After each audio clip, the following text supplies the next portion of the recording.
welcome to the panel session that will recap some of our thoughts on manufacturing research. From my perspective, I really enjoyed listening to all of the talks. I learned a great deal about cold forging, learned about MEMS and super hydrophobic material. But as an educator, I was really very interested in Dean Pisano's talk on using engineering for public good. And studying engineering or studying a discipline with the mission, I think, is very key.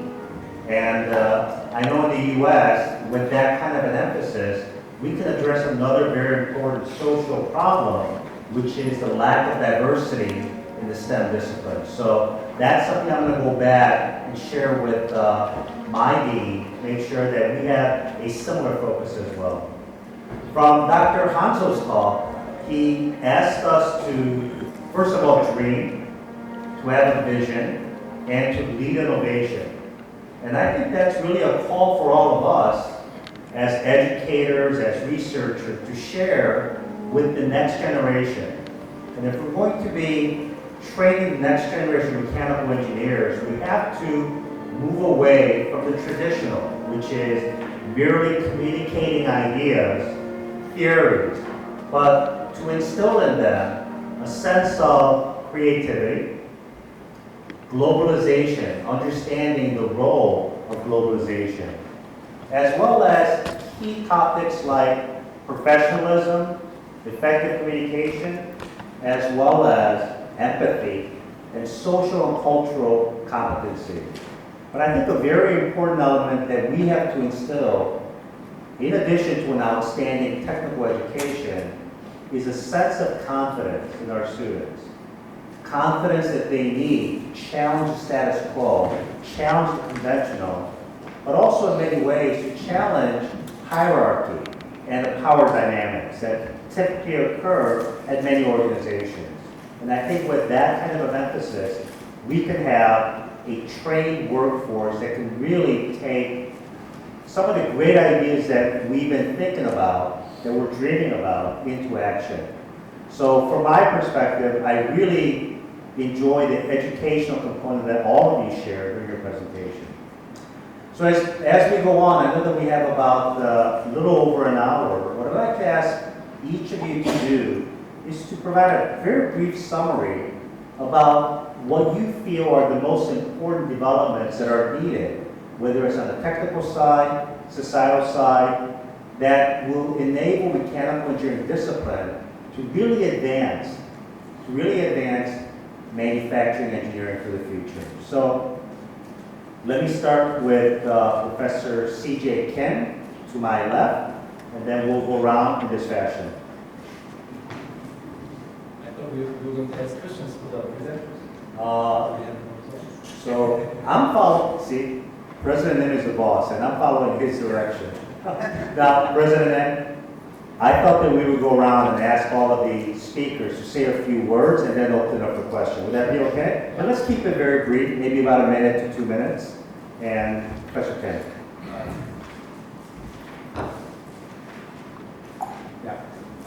Because of my position, I don't have this top-down view as much. My interest has always been how does MEMS, that's my specialty, contribute to the society.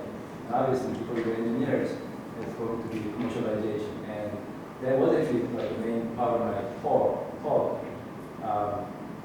There are big disconnect in my mind, not only in MEMS, but between what engineers can do in their research and what are really used for commercialization. And I always believe ultimate contribution of engineers is to make something that has commercial value that people use.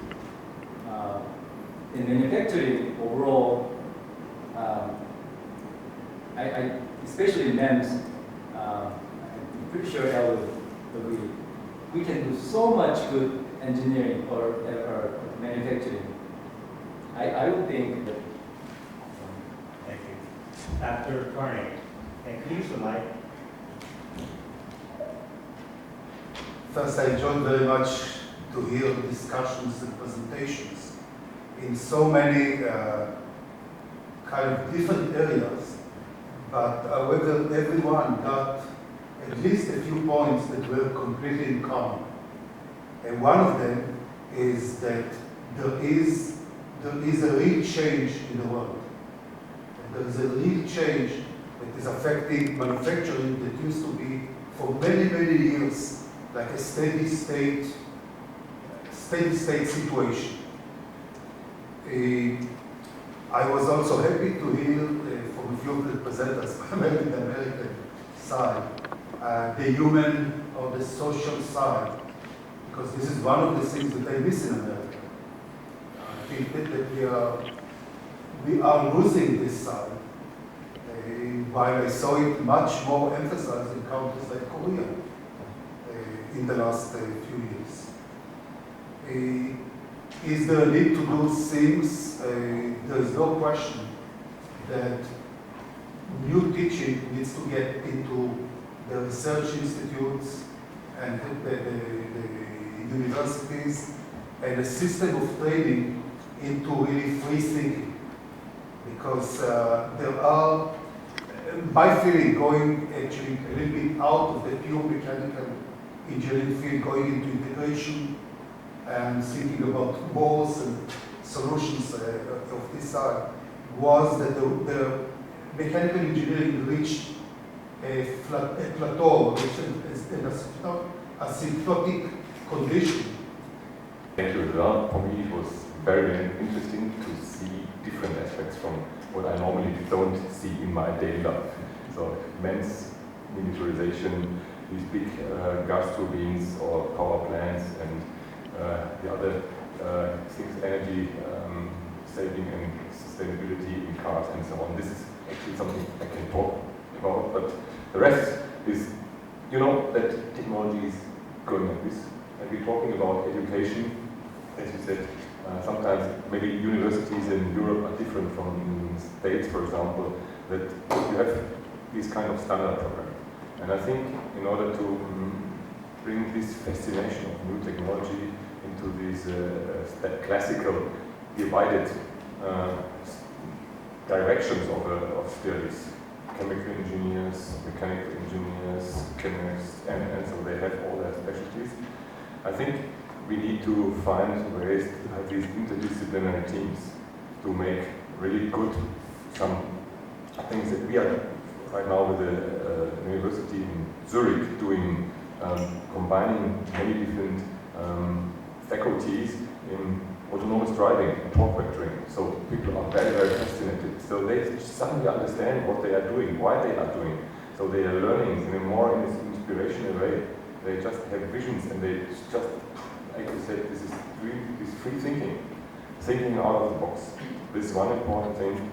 And the other thing is, as well as Mr. Yamanaka said, young people, manufacturing is old style, industry 2.0, space, and we can reach these kids. I'm responsible for a training center with 100 young apprentices in our company, right here as well, several times. Thank you. Thank you. Dr. Lim? Yes. If you can use the mic. But just casting process is good for the platform.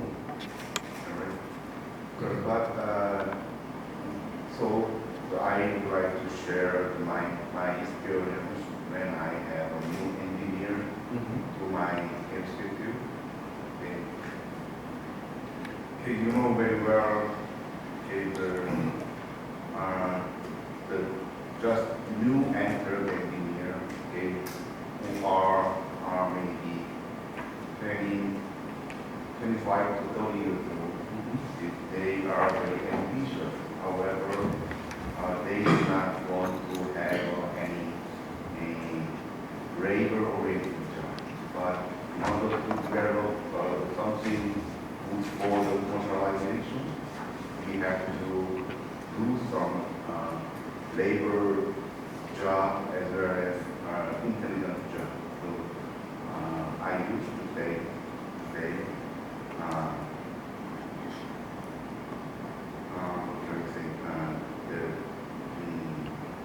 have to, so in order to be a, say, the successful engineer, okay, you have to develop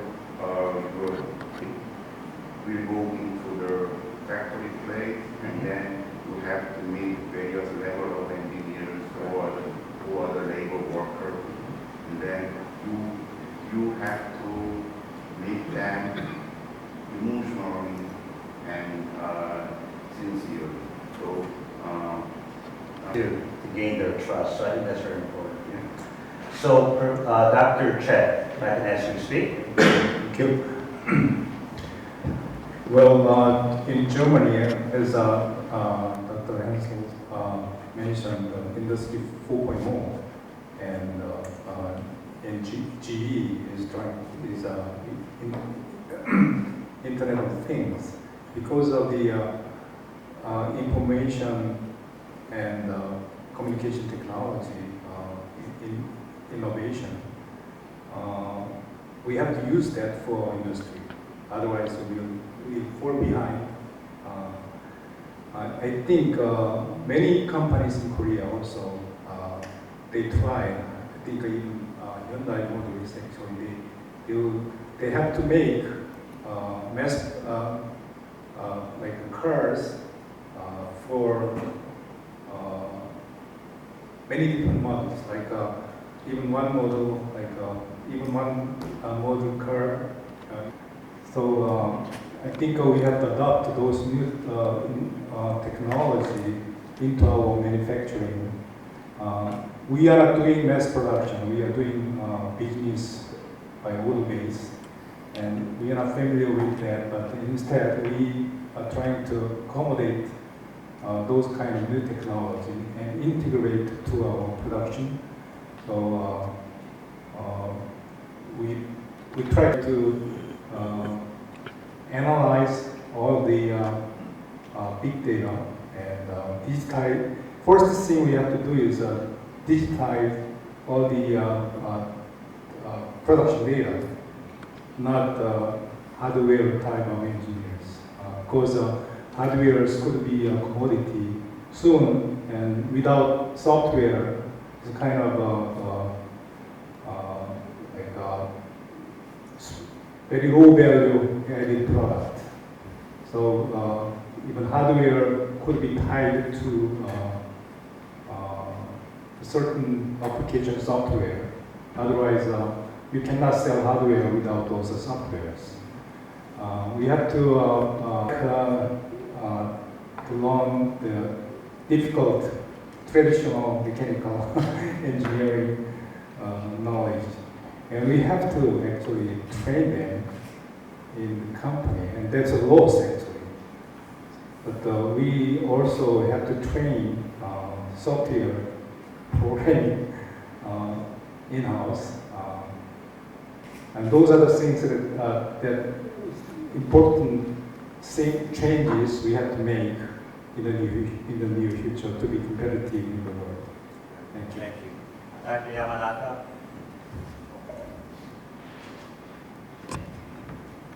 Thank you very much. Today, personally, I learned many things out of today's presentation.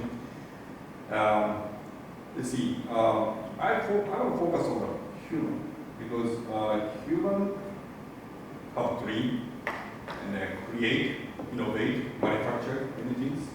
So education is, of course, everyone said that. One thing is education is quite important.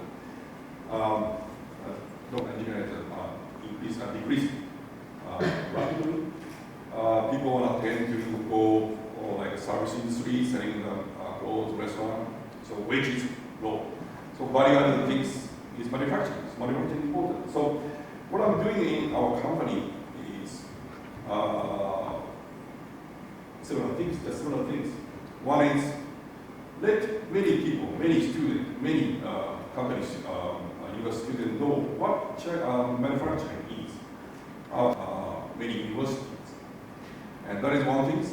Another thing is children, like third grade elementary school student, we invite them to our company. Every year, we have now 170 or 80 third grade children to visit our companies. And they watch our production system. They said, they don't know. Now, most of the children don't know about the manufacturing. But once they watch those manufacturing, wow, many people know what manufacturing is. The another thing is education, motivation, to make them motivation. So last slide, I want to mention the most important slide. I think this was few last slides. Education and motivation to people. Most important things to innovate. Dean Pisano? Okay, well, I apologize that I wasn't able to get here on time to see all the presentations. The ones I did see were very interesting, and I thank you all for that. I wanted to emphasize the familiarity of students with actually building and making things. In their daily lives, and let's talk about high school students who are about to enter college. Many of them don't make anything anymore. This may be true for us when we were younger, all sorts of hobbies in which we can work. But the number of electrical engineering students who actually build a circuit before they go to college is very low. So we have taken some very extreme steps to correct this in our school. We've announced a program called Experienced Engineering, a set of courses for freshmen the first month they arrive. They have to start doing technology. So with which I am very young for me. So in my opinion, we can apply related technology that's developed from medical process and to develop some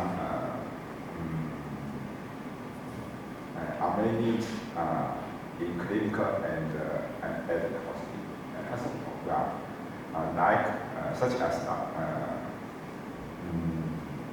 orthopedic and minimally invasive surgery system. We can foresee that the engineer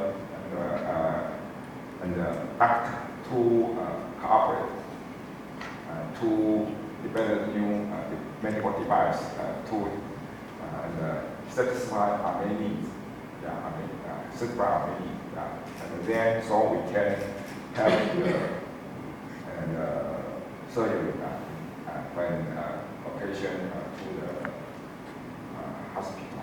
And the disease cannot cure use now device. And we can to have air. That is he needed to leave the needs of themselves. That for most of countries, the age increasing. Another, I think of the oil crisis.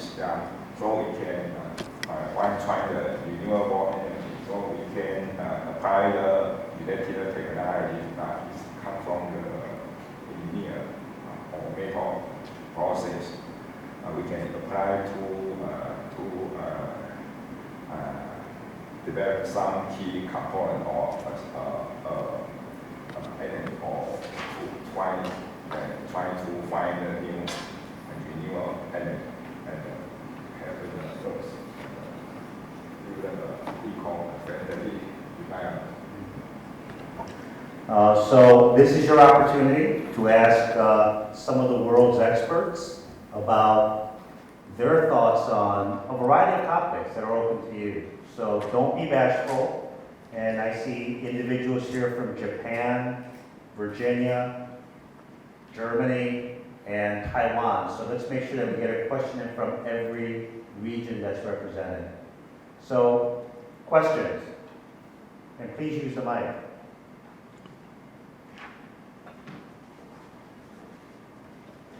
Well, I'm Jing Chen from Taiwan, and you mentioned about something about the small and medium businesses in Taiwan.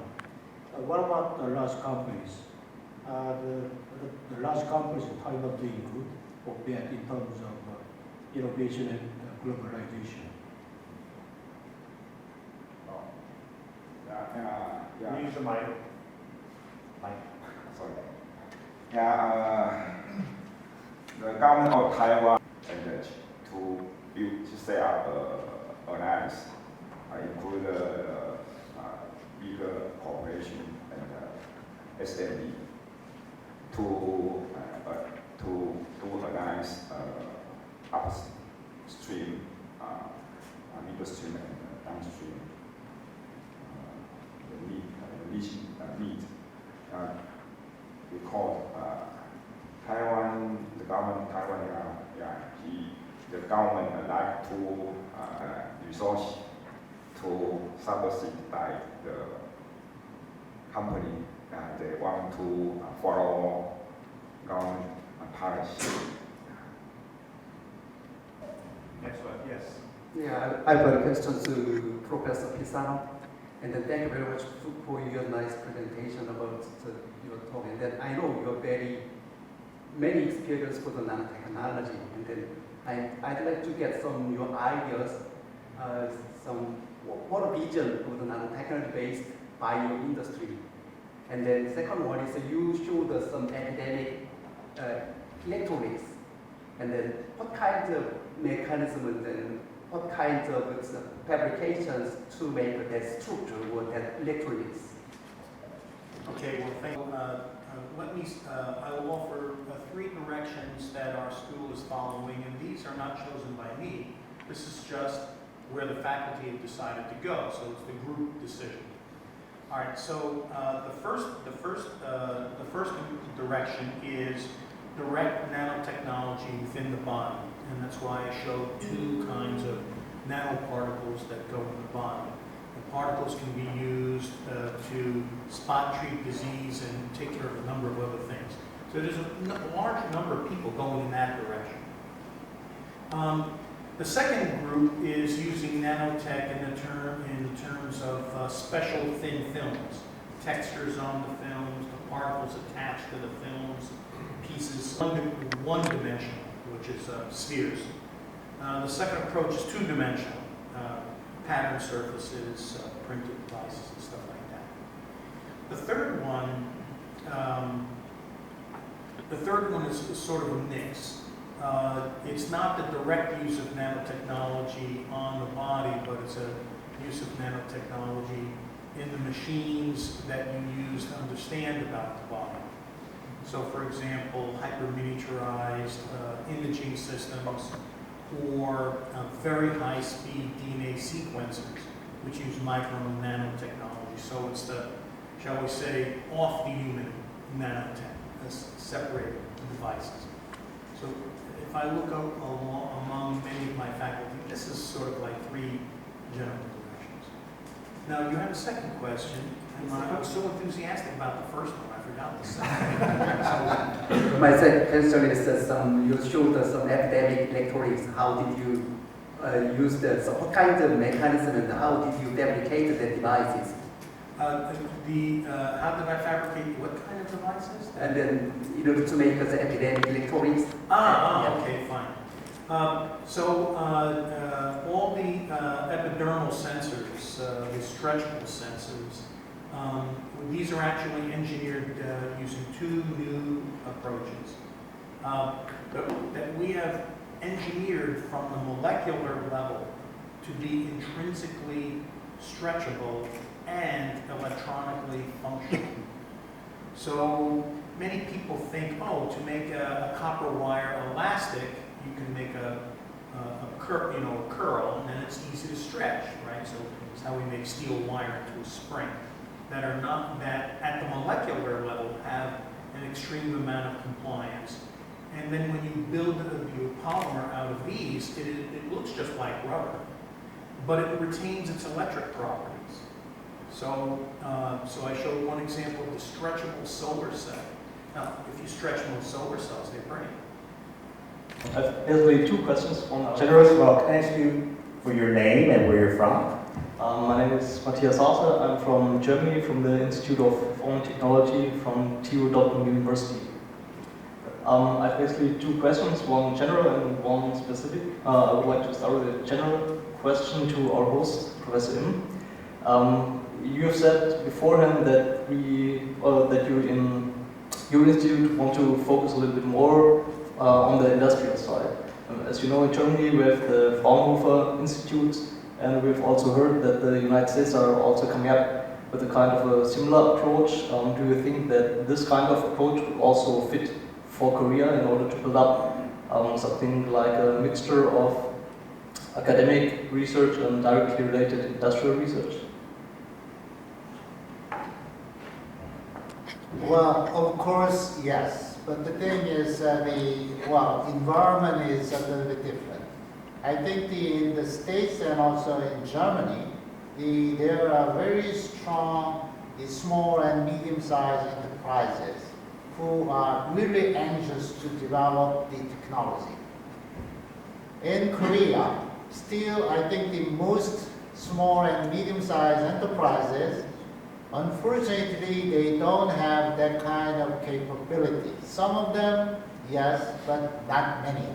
So the problem is there, I think the interest to invest some kind of funding is very limited. So what I'm going to do, I just ask some small and medium-sized enterprises to make some kind of just consortium which can share some of those research benefits.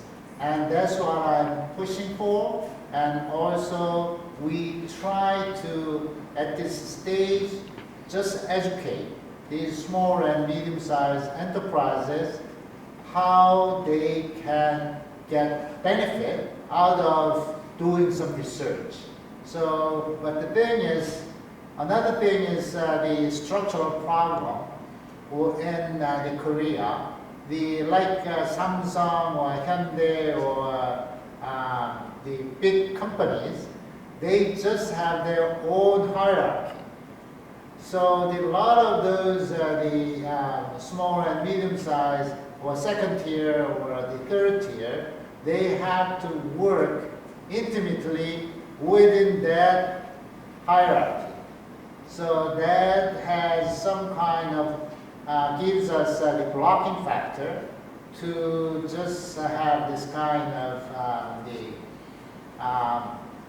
competition in a free environment.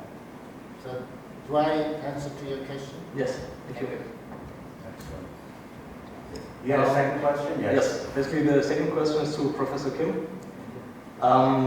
You have shown us one approach of producing a new kind of hydrophobic material. Where do you see the specific benefit or the specific application of your approach compared to already existing approaches? I spent time on one major application of super hydrophobic surface, which was reducing drag for oak, for example. But that has a somewhat different need to perform than most other super hydrophobic surfaces. So I just talked about other. For one example, the glass-based super omniphobic surface I was showing. I didn't have a chance to talk about any of the applications, but one application is actually anti-biofouling. The boat has anti-biofouling. You like to have boat also anti-biofouling, but that's different kind. What about appearance? What about the appearance? I would like to know. That's living in the near factory. As I said in the presentation, parents influence children right nowadays. And where to go, what to do this. And after student join our company, I think I'm going to invite the parents to our company And I have let them know companies, philosophy, companies, many things to them. And then they did they are going to feeling better. So I'm thinking too. Yes. Okay, thank you. Yeah. Because, yes, and I would like to know, I believe the parents and so students should be so educated, and so I think the manufacturing, the mechanical engineering, they are so very so interesting, and they contribute to the human life, and we should so educate also the students, the persons, the parents.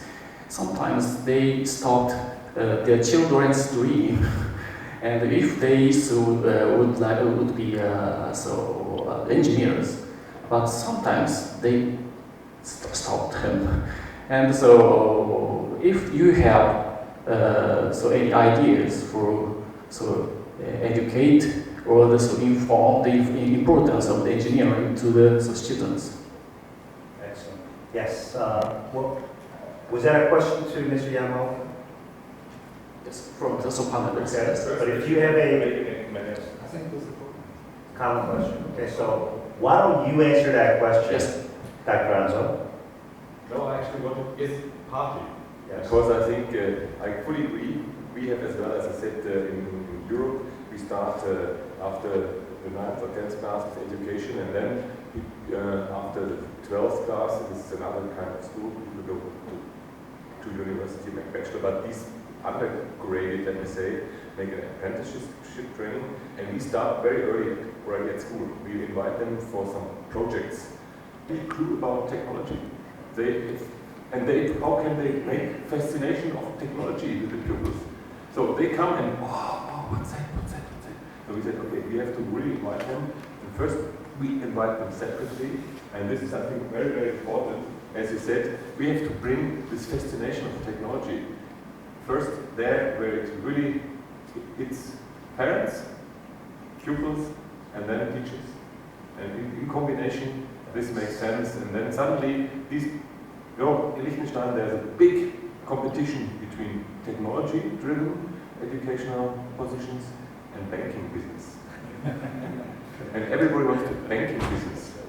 And now we have to compete against this. And then they see these electric driving cars or whatever, and say, wow, this is the way we have to pull them back. Excellent. So, yes. Please. Yeah, I agree with you. I heard one teacher, Japanese teacher, that manufacturing things is kind of dirty job. Wearing the uniform, dirty. Not parents. A teacher said that if you don't study hard, you'll be like that. I'm not sure this is true or not, but so I'm totally agree with that. Yeah. Other questions from the audience? Okay, as I'm looking around, yes, please. I have, my name is Chae Hwan Rim with Kim. I have a question on education. So, professor here, any professor here could answer. Many panel talk about the importance of the education, and then for teaching student, many tools are used, modern tools such as robot or even cell phone. But in that case, I believe students are interested in only application, not the basic knowledge.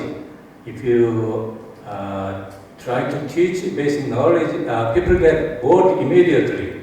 So I'd like to ask, what is your strategy for the education so that people not get bored in the university? Please. Yeah, I'll let my colleague take a follow-on answer if you don't mind, but let me offer an answer. So the first thing we do to combat this is we require the students to take a course in which they actually have to make something. And I can assure you that most of the students are not successful in making it work. I showed some wonderful examples, but that's for the lucky few that actually got it to work. Most people did not. And they were a little bit frustrated by this, and especially when they're colleague makes it work and they don't, this sets up a new understanding of, oh, I have to know something in order to make this work. When we arrived at the catalog that describes the projects, for each project, there's a list of courses. And we say, to do this project correctly, you need to take these courses. But these courses are a year in the future, 6 months in the future, or 18 months in the future. So if you like this kind of project, then this is why you must take these particular courses. So we lead with the doing, then comes the fundamentals and the understanding. And then later in the curriculum, they go and make things again. And this time, they have a much higher level of success. Key, that's key. Well, I don't have any questions. good answer. Good answer. I actually like to raise a different question. Sure. While answering. The question was, how do you keep them getting bored, just in case? They usually don't get bored. They may get frustrated because it doesn't work, because they came to engineering, so they like to engineer. My always personally, however, the key to make, for policy-wise, to make engineering successful is to pay them well, not to make them curious. They come to engineering school because they are very interested, and they work hard, and they get great, and they find out they don't make as much money as their friends in banking business. I never had the solution or answer how to address that. Sure. This one answers to their parents. Their parents will like their children to go to a school where they can eventually make money. You're absolutely right. What do you do with it? Yeah, and that's far above the average salary of all people in Korea. University students, especially engineers, they never go to the factory to just the research center only. Where we need engineer, we need the quality control engineers, and also manufacturing process development engineers. But very Glad to hear. However, Hyundai Motor Company is one exception. No. In terms of salary. Okay, let's be clear. Why I'm not today or Toyota? Well, I totally agree with you, because money is, I think, very important. Money is low, salary is very low, no question. But maybe. So my point is that first, let many people, as many as possible, to know what manufacturing is. Then maybe, okay, my mind is okay. I showed the sword, Japanese sword. I purchased that one, that one is quite expensive. I purchased it. And why? Because when I see how they make the sword, that's incredible. So manufacturing, how manufacturing, great. So all of a sudden, oh, okay, I buy this one. I said, so seeing something is maybe change something. So let many people know what manufacturing. Non-engineering background, And finance. like more than 20-30% more annually.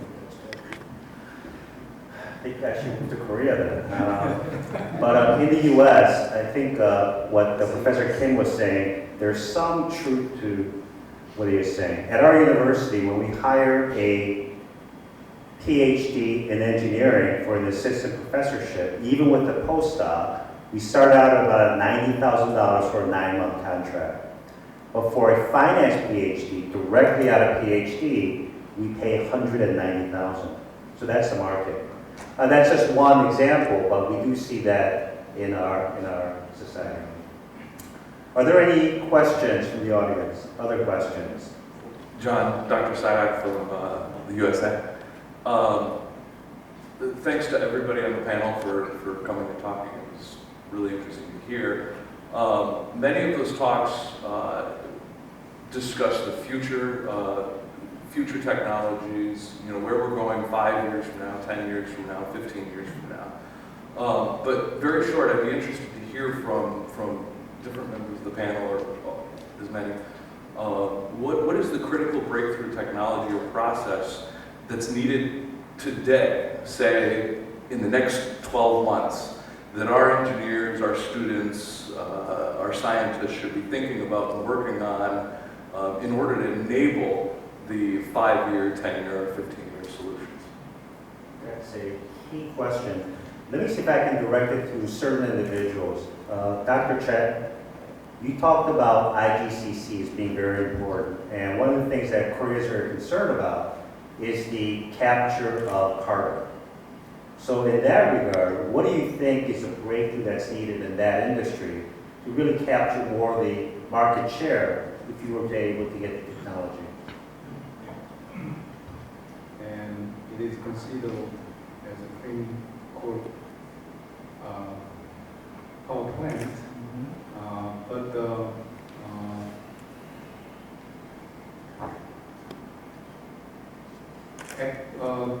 climate control is the key driver to revive those technologies, because IGC's technology is almost dead until maybe 2030. In order to be competitive to the alternative power producing technology, I think we have to reduce the carbon capture cost. If you try to capture carbon, and even though you use oxygen to convert to burn coal, but you need to still separate carbon dioxide with some others, and you have to also capture those. And we should have a cheaper way to separate and capture. And other thing for those happen actually is storage. And we don't have enough storage space, and there are many issues like who's going to own the stored carbon dioxide things, and if those come up suddenly, then who's going to be responsible for that? And many things are involved for that simple IGC's technology. Let me ask Dr. Carney for his thoughts on perhaps breakthroughs that are needed on ship survivability, not only for commercial but also for military applications.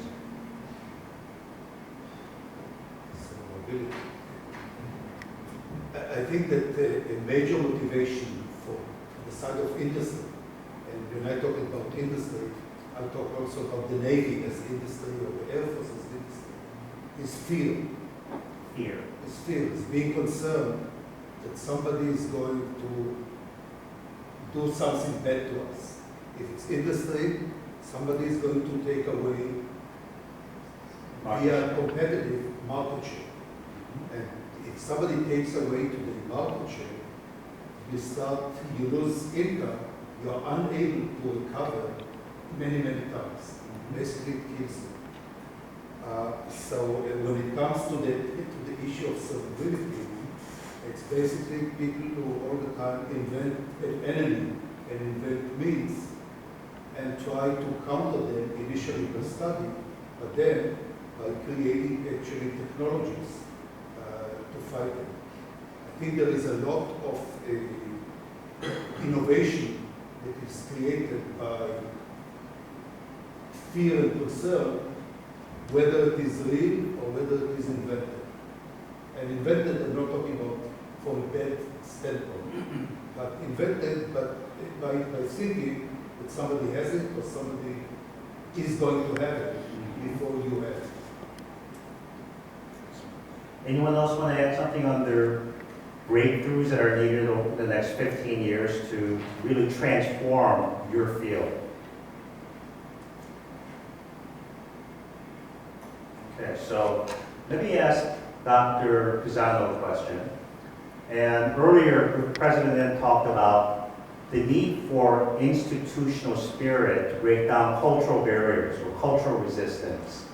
And from your presentation, you talked a lot about design-based learning, practice-based learning, experiential learning that many Korean universities want to implement. But you were able to do that in a very short time period. So how are you able to get your faculty, staff, and students around this vision and actually implement it? Well, the simple answer is I had to find 6 champions first before I could get anything to go. So I have 6 departments, and I had to identify at least one person in each department that really wanted to do it. Now, I will offer that in 3 of the departments, they were already doing something like it, but at a very small scale. And so 3 of the champions were eager to see a big growth. So first I had to get the champions. The second is I had to find $1 million. So I went fundraising and I put together a $1 million war chest. And I offered to pay for solutions to the problem. So all of a sudden, now you have a champion within a department. And if we get our share, it's only $160,000. But you know, if we look twice as fast as the other, I'm going to get $300. Everyone understood that it was good to do, but no one wanted to do it until I had the 3 pieces in place. What was the money used for? I'm sorry? What was the money supposed to be used for? So every department is short of lab space. Every department is short of equipment. And every department wants to hire yet another technical staff to take care of it. So hi, I'll buy that for the people who give me the solution. So basically, I purchased the solution. I got, I found a vendor, got them excited, I'll put it in business terms, offered to pay for a solution, and then I can play in repeat business. Great. So great idea, champions, and resources. Yep. Terrific. So are there any closing comments that members would like to make? And perhaps President N? So what would happen if you don't have that $1 million of our work? So do you think it does still work? No. Every department is trying to find resources for its teaching mission. I asked the department to add more to their mission. I know that they're asking for a little bit more money than they really need to do the mission. And I turned a blind eye if they ask for a few percent extra because I know they're fixing something else. So it was very important that their self-interest was also aligned with going in this direction. Well, thank you, Provost Choi, for the wonderful job to just run this panel session.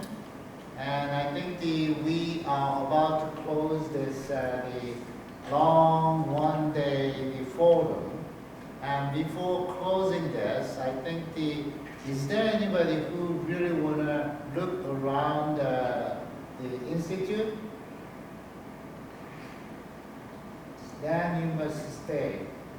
You must come tomorrow again.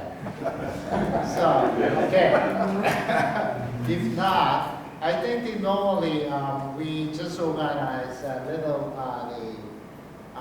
personal visit tomorrow. But the thing is, if not, we just we have a time. So if you want to skip a little bit of this, looking at the paintings, you can do it. But I think this visit to the museum might be more interesting than looking at all these the hardware. So You see again the problem. No technical to see, but artificial things like the art. So we must think about this social side. So I think that's my recommendation. And other than that, I think what about your plan for returning schedule? I think everybody has some fixed schedule. So just let the staff know your plan, so they can probably provide some kind of your schedule or your transportation logistics. So that's what we are going to provide. And that's about it. So before we close, let me thank all of the speakers again. This was a terrific day. I learned a lot. I think we all did.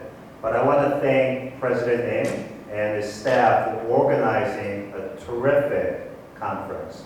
Great first-rate job. So thank you. Very much thank you. Because without your participation, it doesn't work. So I think another thing is, again, next year, we might have this forum again. And also I propose to have some kind of international consortia in cooperation with some of those the participants of this the forum or some other.